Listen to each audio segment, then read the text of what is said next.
Current academy में खुश आमदीद। आज का जो हमारा सेशन है वो मैक्रो इकोनॉमिक्स को लेकर है। बात हो रही थी फोर्थ सेक्टर इकोनॉमी की, तो फोर्थ सेक्टर इकोनॉमी को कंटिन्यू करते हैं। अब हम यहाँ बात करते हैं कि रियल सेक्टर में और मॉनेटरी सेक्टर में कैसे ये जो इनकम है ये फ्लो करती है। सबसे पहली बात करते हैं वही चीज कि हाउस होल्ड क्या करता है, फैक्टर ऑफ प्रोडक्शन प्रोवाइड करता है। ठीक है, फैक्टर ऑफ प्रोडक्शन को जो फिर्म है वो इस्तेमाल करती है। फिर्म इस्तेमाल करने के बाद क्या करती है, उससे गुड्स एंड सर्विसेज बनाती है। अब गुड्स एंड सर्विसेज बनाती है तो वो गवर्नमेंट को टैक्सेस भी पे करती है। ठीक है, फिर क्या करती है गवर्नमेंट को, जब वो टैक्सेस पे करती है तो जब वो फिल्म चीजें प्रोड्यूस करती है तो वो फॉरेन सेक्टर को भी पे कर रही होती है, तो उसमें भी टैक्स जा रहा होता है गवर्नमेंट को, तो दोनों को फायदा होता है। फिर अगर बात करते हैं फॉरेन सेक्टर क्या करता है, फॉरेन सेक्टर के बदले में हमें वापस चीजें देता है, जैसे कि गुड्स एंड सर्विसेज जो हमें हमारे मुल्क में कमी होती है वो देता है। फिर मशीनरी हो गई, बहुत सारी चीजें ऐसी हो गई जो हमें फॉरेन सेक्टर से दोबारा वापस मिल जाती हैं। इस तरह से जो है क्या होता है कि इनका फ्लो बरकरार रहता है। ये रियल सेक्टर का फ्लो होता है। अब बात करते हैं जी मॉनेटरी सेक्टर का फ्लो। मॉनेटरी सेक्टर के फ्लो में क्या होता है, फिर्म सबसे पहले क्या करती हैं, हाउस होल्ड को पैसे देती हैं, इनकम देती हैं। उनके किस चीज के लिए, उनके फैक्टर ऑफ प्रोडक्शन के लिए। जब वो फैक्टर ऑफ प्रोडक्शन के लिए उनको वापस रिटर्न देती हैं तो ऑलमोस्ट क्या होता है, वो रिटर्न जो हाउस होल्ड होता है और फिल्म होती है वो क्या करती है, गवर्नमेंट को टैक्स पे कर देती है। जब गवर्नमेंट को टैक्स पे करती है तो उस सूरत में क्या होता है कि जो हाउस होल्ड होता है वो अपनी स्पेंडिंग शुरू कर देता है। स्पेंडिंग शुरू करता है किस चीज पर, वो अपनी जो चीजें चाहिए होती हैं, गुड्स एंड सर्विसेज चाहिए होती हैं, वो डोमेस्टिक फर्म से भी खरीदता है और इम्पोर्टेड फर्म से भी खरीदता है, जिसकी वजह से क्या होता है कि वो बैलेंस आ जाता है, कंप्लीट बैलेंस आ जाता है। ठीक है, उसके बाद क्या होता है, फर्म और गवर्नमेंट क्या करती है इस सूरत में, जब ये सूरत हाल पैदा होती है तो उन दोनों को फायदा होता है, क्योंकि वो एक्सपोर्ट करता है। जब फर्म एक्सपोर्ट करती है तो उसको रेवेन्यू हासिल होता है, और गवर्नमेंट जब उस पर टैक्स इम्पोज करती है तो उसको भी रेवेन्यू हासिल होता है, दोनों को फायदा होता है। तो इस तरह से फॉरेन सेक्टर जो है कि अच्छा ब्रिज स्टेब्लिश कर पाता है। फिर बात करते हैं कि इन्वेस्टमेंट आना शुरू हो जाती है। जब फॉरेन एंट्री होती है इकोनॉमी के अंदर तो इन्वेस्टमेंट आना शुरू हो जाती है, फिर एड आना शुरू हो जाती है, इमदाद आती है।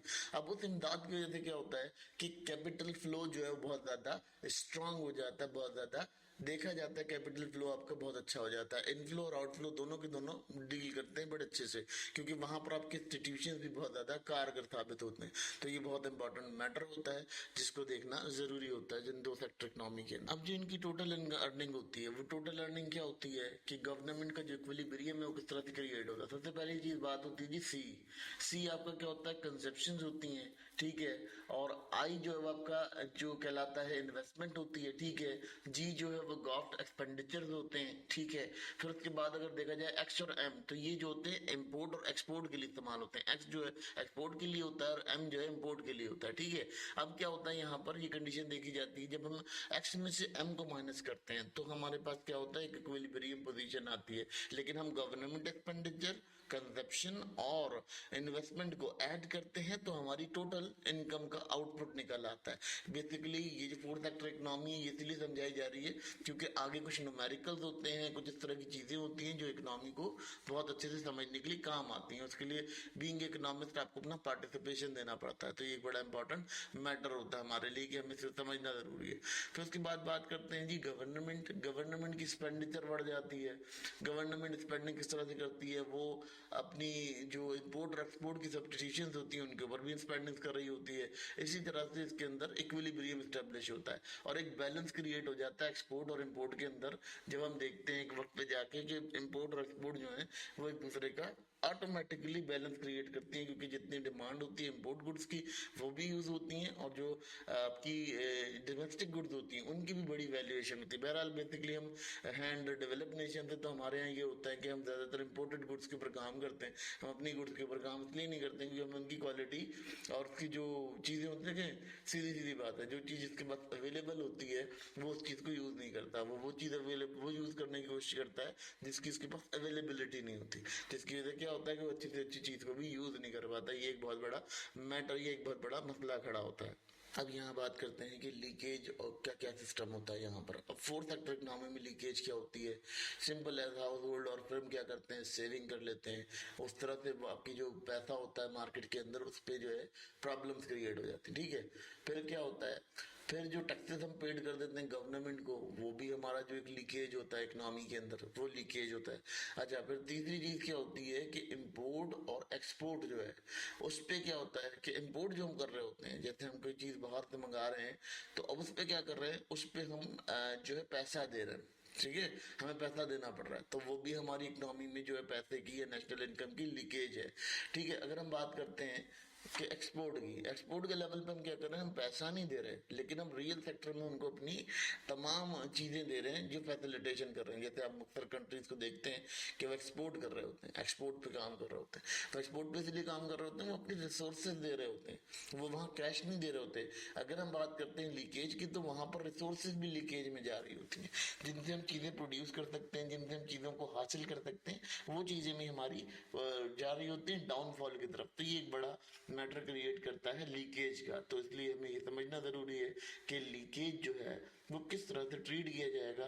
देखें, लीकेज जब फोर्थ सेक्टर इकोनॉमी के अंदर बात करते हैं ना, तो जो अंडर डेवलप नेशन होते हैं वहां पर फोर्थ सेक्टर में लीकेज और भी तरह से होती है, क्योंकि वो इलीगल वे में जो है चीजों को एक्सपोर्ट करना शुरू कर देते हैं, इलीगल तरीके से भेजते हैं, जिसमें गवर्नमेंट की नॉलेज नहीं होती, गवर्नमेंट की चीजें नहीं पता होती उसे, जिसकी वजह से क्या होता है कि वो न गवर्नमेंट के रेवेन्यू में आता है न किसी के, हाँ जस्ट वो उसके ब्लैकमेलर के या ब्लैक शीपर के कह सकते हैं कि उसके ही फायदे में ये चीज आ सकती है। तो लीकेज जो है फोर्थ सेक्टर इकोनॉमी के अंदर जब अंडर डेवलप नेशन में देखा जाता है, तो वो बहुत ज्यादा क्लियरली ये चीज समझ आ जाती है कि ये काम गड़बड़ कर रहा है। हम अगर यहाँ बात करते हैं मॉनेटरी सेक्टर में जो इंजेक्शन होते हैं वो क्या होते हैं, मॉनेटरी सेक्शन में जो आपको सबसे बड़ा इंजेक्शन मिलता है, इंजेक्शन किसे कहते हैं, हमने कहा ना इन्वेस्टमेंट की बात करें तो हम इंजेक्शन टर्म से यूज करते हैं। तो इंजेक्शन क्या होता है, सबसे पहले ये होता है कि एक फिल्म जब उसको पता चलता है कि हमने एक्सपोर्ट करना है, तो वो क्या करती है, वो अपनी स्पेंडिंग बढ़ा देती है, वो स्पेंडिंग और कर देती है। फिर उसके बाद अगर हम देखते हैं गवर्नमेंट को ये पता चल जाता है कि गवर्नमेंट ने भी स्पेंडिंग करनी होती है, क्योंकि जब हम बर्डन ऑफ डेब्ट को देखते हैं यानी कर्जों को देखते हैं, तो गवर्नमेंट उसके बीच में पेमेंट कर रही होती है, तो गवर्नमेंट भी स्पेंडिंग करती है बहुत ज्यादा, तो उसकी भी जो चीजें हैं वो बढ़ती चली जाती हैं।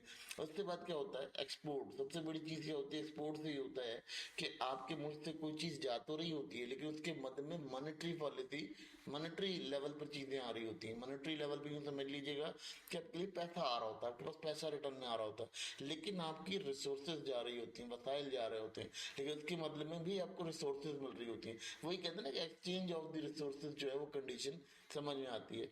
अब यहाँ कहते हैं कि अगर इसकी इक्विलिब्रियम की बात की जाए, दोनों स्टेट्स की इक्विलिब्रियम को बात की जाए, तो इक्विलिब्रियम किस तरह से ड्रॉ होगा, यहाँ leakage equals to total injection, यानी total leakage equals to total injection जो है वो होता है। लेकिन बेसिकली जब हम बात करते हैं अंडर डेवलप नेशन की, तो वहाँ टोटल लीकेज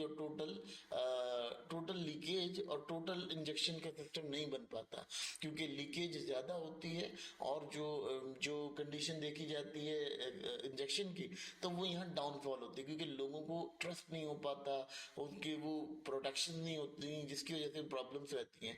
तो इंजेक्शन जो है वो क्लियरली नहीं हो सकते, क्लियरली अब की उन स्टेट्स में नहीं हो सकते जो अंडर डेवलप नेशन है। ठीक है, अंडर डेवलप नेशन चाहे कोई भी हो, अंडर डेवलप नेशन के अंदर ये फ्ला रहता है कि उनके इंजेक्शन और उनके जो लीकेज है वो बराबर नहीं होते। और वो बराबर होते क्यों नहीं है, क्योंकि वही बात आती है कि गवर्नमेंट की जो पॉलिसीज हैं वो बहुत ज्यादा स्ट्रिक्टेड होती हैं। उन पॉलिसीज के अंदर जो उनकी एप्लीकेशन होती हैं, ठीक है, पॉलिसीज बहुत स्ट्रिक्टेड होती हैं, बहुत जबरदस्त पॉलिसीज होती हैं, मगर उसकी इम्प्लीकेशन करने वाले लोग, या कहना चाहिए उनके मातहत काम करने वाले लोग जो हैं, वो कैपेबिलिटी में नहीं होते कि वो उस चीज को हाईलाइट कर सकें या उस चीज को एग्री कर सकें। तो एक बड़ा मसला रहता है। तो लिंकेज, लीकेज और जो इंजेक्शन है वो कभी भी अंडर डेवलप नेशन के अंदर प्रेजेंस नहीं हो पाते, और वो इसीलिए नहीं हो पाते तो उनका बर्डन ऑफ डेप्थ होता है, उन्होंने कर्जे लिए हुए होते हैं, कर्जे लेने के बाद उनका क्या होता है कि जब वो कर्जे से काम करते हैं तो वो उनके लिए और प्रॉब्लम्स क्रिएट करता है, तो ये उनके लिए बहुत ज्यादा मसाइल का बायस बनता है। अब इसकी बात करते हैं फोर्थ सेक्टर इकोनॉमी का जो डायग्राम होता है वो कैसे बनता है। उसका डायग्राम पहले देखिए वही होता है, आउटर लूप होता है, आउटर लूप जो होता है रियल सेक्टर को शो कराता है, और इनर लूप जो होता है वो मॉनेटरी सेक्टर को शो कराता है। अब अगर आउटर लूप की बात करते हैं तो वहां सबसे पहले क्या होता है, हाउस होल्ड होता है। हाउस होल्ड जो है वो फैक्टर ऑफ प्रोडक्शन प्रोवाइड करता है फिल्म को प्रोवाइड करने के बाद क्या करता है, film good and services produce करती है। गवर्नमेंट वो जो हाउस होल्ड है उसके ऊपर टैक्स लगा देती है, उस पर टैक्स इम्पोज कर देती है, और फिल्म पे भी टैक्स लग जाता है। फिर उसके बाद क्या होता है, फिर वो जो house hold goods and services बनी थी, अब वो गई गवर्नमेंट को टैक्स चलेगा, ठीक है।